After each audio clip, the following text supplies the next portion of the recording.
Today we're talking about careers in environmental engineering and engineering project management with Jessica Blake. Environmental engineers do important work that improves the quality of life for all of us. Some of the things they're involved in are recycling, waste disposal, public health, and reducing water and air pollution. Energy project managers have responsibility for planning an entire project and directing a team to complete the work. Jessica earned a Bachelor of Science degree from Oklahoma State University in Biosystems Engineering with an emphasis on biotechnology and bioprocessing, and is currently completing her master's degree in engineering management at OSU. She's an active member of the Society of Women Engineers, where the members mentor young women interested in careers in engineering, and is a member of other professional associations, including the Women in Energy Network, the Tulsa Young Professionals, and the Women's Leadership Network. Jessica, what got you interested in a career in environmental engineering? Well, thinking back to my high school career, I was always interested in science and math, but I really didn't know what I wanted to do. I had a grandpa that was an engineer, so that sounded interesting, but I really didn't know what it was about. So I went to a career fair, or a OSU degree fair, walked around and looked at the booths, and I found a degree called Biosystems Engineering. And so I talked to them, and that really struck me. It was engineering, which I was interested in, but I knew I didn't want to do design. And so it was very science-based, so it was very heavy in the biology aspects of engineering. So that is, I didn't even know that biosystems engineering existed until I found those folks, and it really changed the course of my education. So I chose to do that degree. That's interesting. So you graduated from Union High School.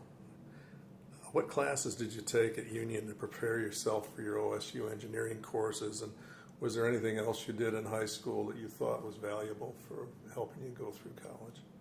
I would say the classes that stuck out to me were my AP classes. So AP Physics was very, very much engineering 101. So it, momentum and forces. So that was a really great class. And then I took some AP Calculus type advanced math classes in high school. And that was very telling of my math career at OSU as well. Trying to think if there's anything else. I think those are the two main classes that I can remember to get ready for college. So you worked first with John Deere and Company in environmental engineering. What kind of projects did you work on when you were at John Deere? Sure. So I actually job hunted for about 4 months after I graduated high school. And John Deere was the first one that I got an offer from. And I never thought in a million years I would go to work for John Deere. But it was a great opportunity. I'm really glad I took the job. I got accepted as an environmental engineer in a rotational program. So I really encourage folks to look at rotational programs because it gives you some exposure to lots of different jobs within a company. A lot of times they're for new graduates without any work experience yet. So I got involved in this rotational program, and I did 3 different positions over, I think they were like a year each, a little less than a year each. And then I completed the 3, and then I got to pick kind of what job I wanted at John Deere. So the job that I ended up picking, so in the rotational program, I got to do a little bit of safety, a little bit of environmental, safety, environmental, pretty much the entire rotations. And so then I selected to take a job as an environmental engineer, and I moved up to Dubuque, which is in Iowa, so I moved away from home. And it was a really great experience to be away from my comfort and, having to live in a new city, but working for a great job. So the job itself, I was put in charge of the wastewater treatment program. So on the John Deere facility, it was basically like a small city. So we were off of city. We didn't have access to city water. We didn't have access to drinking water. We had to treat everything on site before it went into the Mississippi River. So I got to do the wastewater treatment program. So that was our industrial waste, which was all the chemicals and antifreeze and all the stuff from the tractors that went down a certain discharge. and then also the sewage system, so the toilets and the sinks and the kitchen and all of the biological waste. So we had two different treatment programs. So my job as an environmental engineer was to assist the people running the two wastewater treatments. So I had a couple of folks that worked. They didn't work for me. I wasn't, in charge of their pay, but I got to give them some work direction. If there was a problem, an upset at one of the treatment facilities, it was my job to help them troubleshoot. So I'd go in and we'd look at their data logs, we'd look at the chemicals that they'd been using, and we, as a team, kind of came up with some solutions. So that was really, really interesting. I never thought I'd be doing wastewater treatment. It was quite stinky, but you get used to it. So that was really interesting. We had a lot of audits and interaction with government agencies because we were discharging to the river. So if we had any spills or upset conditions, that sewage that wasn't treated would go straight to the river. So that was a very, risky scenario, and had to be well managed and closely monitored. I also got to manage the drinking water program. So we were pumping drinking water from an aquifer for the facility. So we had to pump it, we had to treat it with chlorine gas, and we had to distribute it to the facility. And that's what everybody, that's what I drank, that's what everybody drank. And so it's very interesting because we'd get calls about the water tastes bad on this factory floor, and I'd go out and I'd take samples, and then the samples would come back fine. And taste of water is very subjective, I've learned. So that was an interesting program. I got to deal a lot with the hazardous chlorine gas. So that was, a very risky chemical. So we had to have safety procedures in place. We had to do training. Part of my job was sampling of the water. I had to do that every week, take it to the city lab, look at the results. If we had high coliform, excuse me, it's been a while, coliform, we'd have to figure out where, do we need to increase our treatment levels? So that was a very, very interesting. So there's some certifications that I got for wastewater treatment and drinking water. I also managed our spill prevention controls and countermeasures plan that had to do with oil on the ground. So if any oil leaked from a hydraulic system, and then it rained, it would go into our, water system, and it would go straight to the river. So we had this series of pools and ponds that we had dams on. So my job was to go check the ponds, make sure there wasn't any oil. If there was, we'd backtrack and find out where that was coming from. Another really interesting thing, I got to do this construction stormwater permit. So part of the facility was a test facility. So all these pieces of equipment, I didn't explain that, John Deere facility I worked at was heavy construction equipment. So it was all the yellow equipment. So there were backhoes and, all the dirt moving equipment. So they had a test facility on the hill, and it was literally just a big pile of dirt, and they went out and they tested equipment until it broke. So they would run it hard, they would run it as hard as they could, and then the first thing that broke, they would take it back and they would redesign that part that broke, and they would do this as an iteration. So there were design engineers that were working and test engineers that were testing out these pieces of equipment. Well, this giant dirt pile creates quite an environmental nuisance. So my job was to make sure we weren't discharging any pollutants in the form of total suspended solids into the river. So we had ponds, we had straw bales, we had all these different environmental techniques to make sure that the particles would settle out of the water before it got to the river. And then I did a lot of training. So as an environmental engineer, there's lots of regulated training that we have to provide. So asbestos and waste handling. So I got to train a lot of the factory workers. So that was very interesting. Got to interact and interface with the factory workers too. So your job wasn't just sitting behind a desk. It was You're looking at a very computer little screen. sitting. You're out. It was all hands on and had a chance to meet a lot of people. And in Iowa, it was very cold. So me being an Oklahoma girl, it was a culture. It was a weather shock trying to go outside, but it was fine. Well, environmental engineering always seemed really interesting to me. What other things would somebody that was interested in environmental engineering be able to do? What sorts of things could they possibly work on? Well, usually environmental engineering comes through the civil engineering department. So I went through a little bit of a different route because I went the agricultural department. But civil engineering with the the bigger umbrella, and then environmental engineering would be, maybe dams, wastewater treatment again. So I'm not too familiar with the civil environmental engineering side, but as far as the environmental engineering under the agricultural department, a lot of the people in my degree went into food processing. So things that, our department, biosystems and ag engineering, invented sliced peanut butter, which you probably have never heard of, but for a while it was out. They have some other patents for some other food related products, but fermentation, so beer and wine making, medicines, so anything that has to be, kept and incubated and then, purified or sanitized at certain levels, food processing, I already said that one.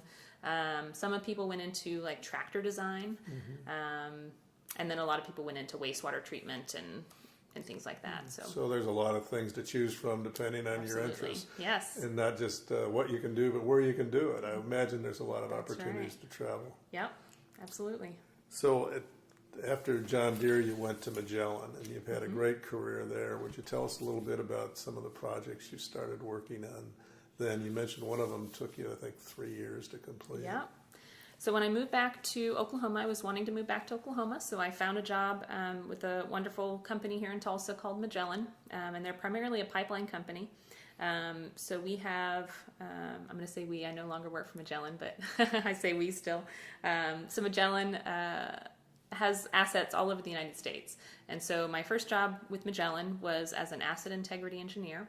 So my job was to keep the assets to the pipeline that was in the ground, the really old stuff, make sure it was functioning, that wouldn't leak, and make sure nobody, ran it over with the plow or, when they were doing construction, make sure nobody did any damage to it. So as an asset integrity engineer, I would get drawings in. So third-party developers, like say somebody was wanting to build a mall, and they wanted to build it right over our pipeline. So I would go out and I would meet with the developers. We had some field guys that worked for Magellan. They'd come out. I'd have a real estate agent that worked for Magellan. We'd all, us as a team would go out. We'd meet with the developers. We'd walk through the site. We'd take some measurements to see where the pipeline was. We'd talk about the plans. And we figured out as a team, what do we want to do? Do we want to move the pipeline? And if so, then the developer would pay us for that. So let's say it would cost $1 million to move a pipeline, a quarter of a mile section. We need to move it out of the way. So we would do the project. I would hire the contractors, and then we would send them a bill at the end, an invoice at the end, and they would pay us, reimburse us for that effort. So I did a lot of reviewing plans, which I've never looked at civil design plans or road plans. So it was great to get to learn that. I think that's a great thing about starting out in your career, that people don't expect you to know how to read civil road plans, so they are very willing to teach you. So, my coworkers, my supervisors helped me learn. So now I can read engineering civil road plans, which I never thought I would know how to do. So I worked a lot. I really liked working with the third party, the developers. I'm a very, interactive person. I like talking to people, and it was great because I could talk to people on the phone, and I could go out and visit, and I developed relationships with these people. And, I'd do a project for someone, and then a couple years later, the same guy would call, and he would have another project. And so he knew me, we knew each other, we knew how he worked. So it was we could build a rapport with the state agencies or government agencies. Yeah, I think that's one thing a lot of people don't realize about engineering. You're not sitting at a drafting board all day in an office. You really do have a chance to get out and meet people and do a lot of different things. That's great. Absolutely. And I specifically chose a career that I would get to interface a lot with people. There are design jobs that you do sit and do design, but I purposely chose a job that I knew would not be a design job. So that was my job as an asset integrity engineer. Gonna do your next question. Well, as a project manager, let's talk a little bit about what you do as a project manager. I noticed you're getting your master's in that. What all is involved as an engineering project manager? Sure. So I moved positions in Magellan. I was looking for a new challenge. I've been doing the asset integrity engineer for a few years. So I decided to become an engineering project manager. So that was in a different group that does major construction projects. So instead of keeping our old assets working and in good shape, I was now building new assets. So in this case, I was building something called a vapor recovery unit. So every time a big semi truck fills up with gas at the gas station, they come and they drop off their tank of gas at the gas station. So let's say Quick Trip. All those vapors, when the liquid and the gases change places, the tank is now filled with gases. So all those gases come back to the factory, to our terminal, they call it. And terminal is like a middleman between, so you've got your refinery, the liquid ships through the pipeline, it goes to a terminal, and then all that's distributed to Quick Trip and Conoco and all the other places that you would go fill up your car. So all those vapors come back to us, and we have to have a way to recover them. We can't let them go into the atmosphere because it's an environmental concern, and so those are regulated by the state. So we purchased these vapor recovery units from John's Inc. here in Tulsa. My job was to install 8 of these, and these are, I want to say, $800,000 pieces of equipment. So these are pieces of equipment as big as a room, and they have to be shipped on multiple pallets, multiple semis to get them out to the job site. And then my job was to install all the piping and how to connect it to the terminals and how to connect it to the tank.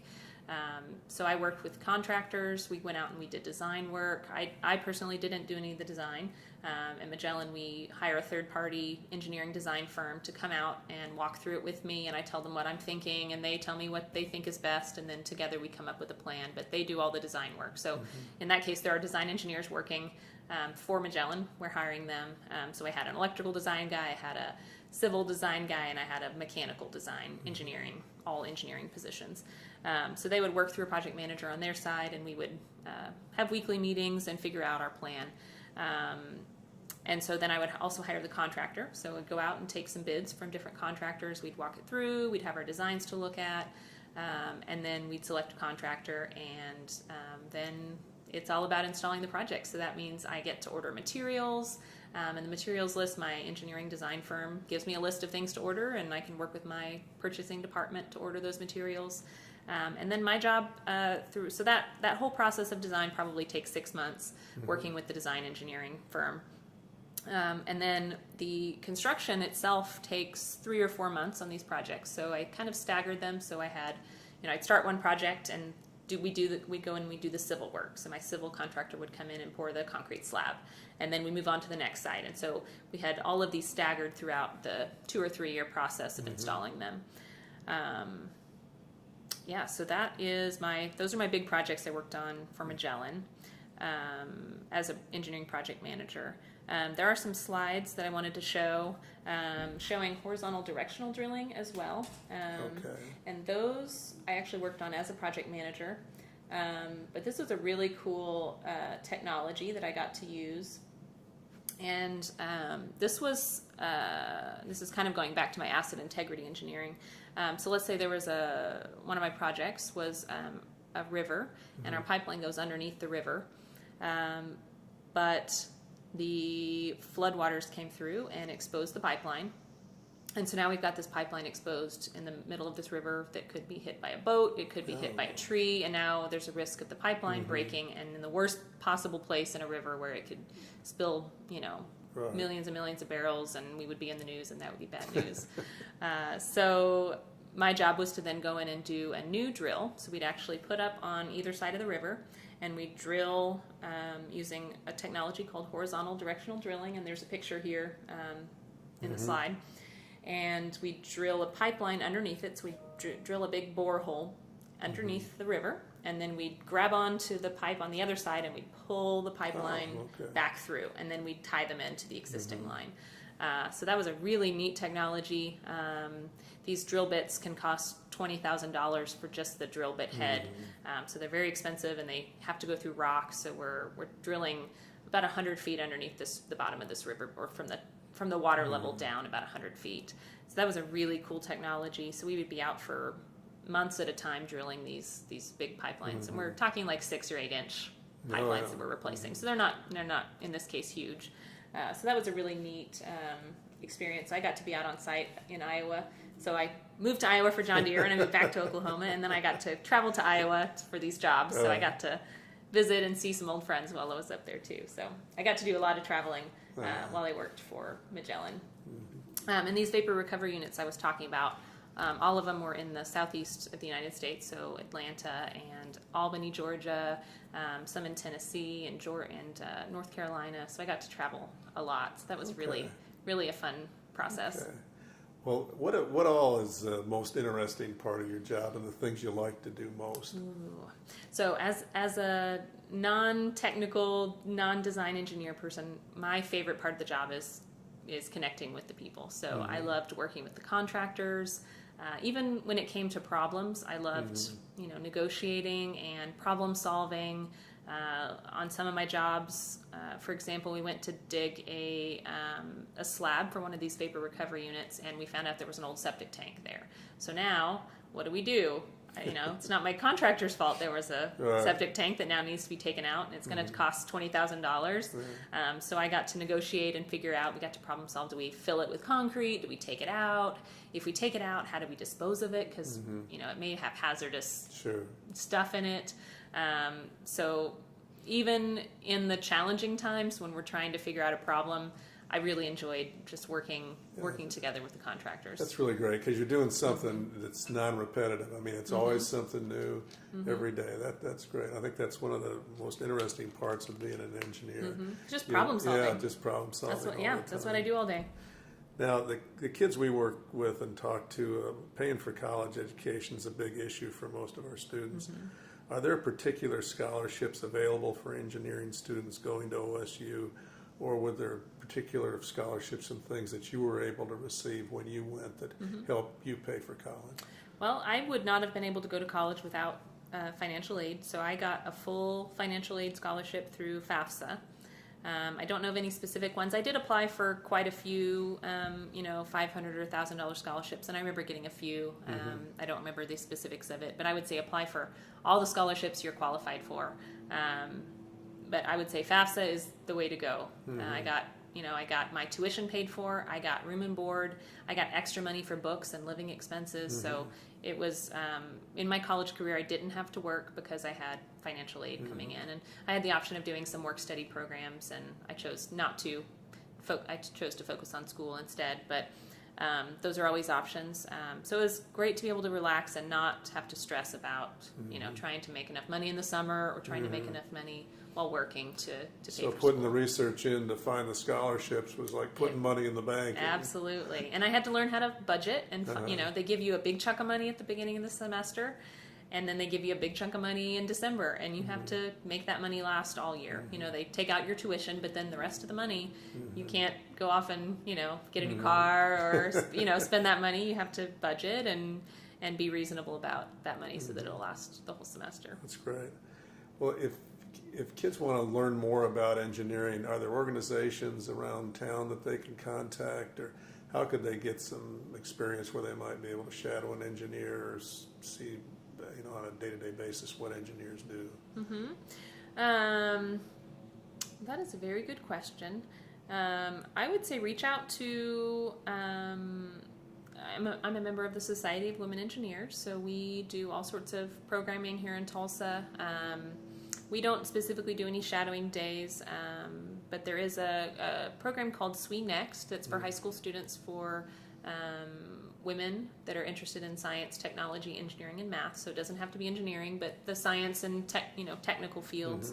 And they have some great resources on their website as well.